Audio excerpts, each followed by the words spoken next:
साथियों, दोबारा से फिर लोगों की तमन्ना है कि गुलाम सरवर साहब को सुना जाए। ना होगा तो वो जाल में हमारे लोग न फंसे, इससे अवगत कराना जरूरी है और ये कर्तव्य है। उसी का निर्वहन करने ये तमाम लोग आपके बीच आए हैं। इसीलिए मैं बार बार का सदुपयोग आप कैसे करेंगे, उस समय का सही इस्तेमाल कैसे करेंगे, और समय में ही एक संकट का समय आता है, उससे कैसे बचेंगे, ये बड़ा मामला है। और उसी संकट से बचाने के लिए, आने वाली परेशानियों को बताने के लिए, उससे सावधान और सचेत करने के लिए ये तमाम लोग आपके बीच आए हैं। चूंकि अतिथियों के आने में अभी जो मुख्य अतिथि हमारे जो आप देख रहे हैं सामने, जनाब महमूद प्राचा साहब, आज चूंकि कोर्ट में एक बड़े मुकदमे की सुनवाई में वो व्यस्त थे, निकले हैं, देर से आ रहे हैं, बहुत जल्द वो आपके बीच होंगे। और जो हमारे विशिष्ट अतिथि हैं आली जनाब एडवोकेट भानु प्रताप सिंह जी, और फिर हमारे जो देशभक्त मोर्चा के राष्ट्रीय अध्यक्ष डीसी कपिल जी, ये तीन ही लोग अपनी बात प्रमुखता से रखेंगे, जो पूरी डिटेल आपके सामने रखेंगे कि ये दोनों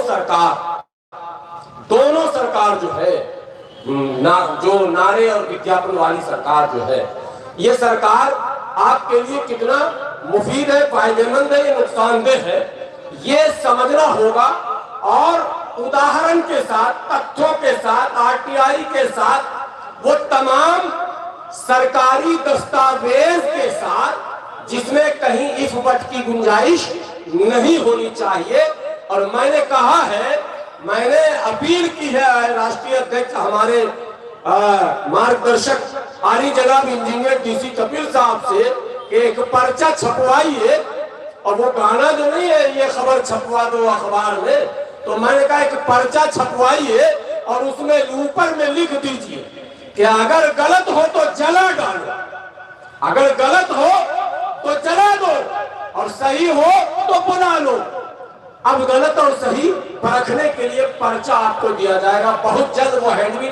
डोर टू डोर घर तक पहुंचाया जाएगा, और उसमें ये लिख दिया जाएगा कि अगर गलत हो तो जला दो, और सिर्फ पर्चा ही ना जलाओ, मेरा पुतला भी जला दो, क्योंकि हम लोग कसौटी पर खड़े उतरने वाले हैं। हम कहते हैं कि जो सामाजिक कार्यकर्ता कथित तौर पर आपके बीच आता है और अपना गुणगान करता है और बहुत तरह की बातें दिखाता है, तस्वीरें और फोटो दिखाता है, आपको मतलब अपने जाल में फंसाना चाहता है मोटिवेट करके, आप उनके कारनामे को देखिए। और कारनामे को देखने के लिए जरूरी है कि जो कहा जाता है उस चीज को आप जानने की कोशिश करें जाकर। जब हम जंतर मंतर जाएंगे तब देखेंगे कौन है धरने पर, जब हम कोर्ट में जाएंगे देखेंगे कौन पैरवी कर रहा है। कल भी कहा गया था, बहुत प्रसिद्ध मुकदमा था राबिया सादिया सैफी का, आप लोगों को पता है,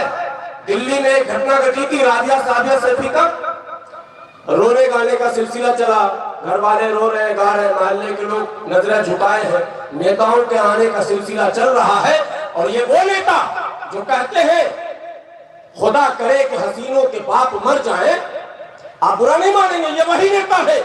ये कहते हैं खुदा करे कि हसीनों के बाप मर जाए, मौत का बहाना हो हम उनके घर जाएं। ये राजनीति करते हैं लाशों पर जाकर, मगर मच के आंसू बहाते हैं जाकर, लेकिन न्याय की लड़ाई लड़ते नहीं है। राबिया सादिया सैफी के मामले पर खूब राजनीति हुई, नेताओं का तांता लगा रहा, मैं यह कर दूंगा, मैं वह कर दूंगा, लेकिन किसी ने कुछ नहीं किया। मैं आप लोगों को आमंत्रित करता हूँ, जाइए संगम विहार और जाकर राबिया सादिया सैफी के पिताजी से, उनके वालिद मोहतरम से पूछिए कि आपका मुकदमा कौन लड़ रहा है।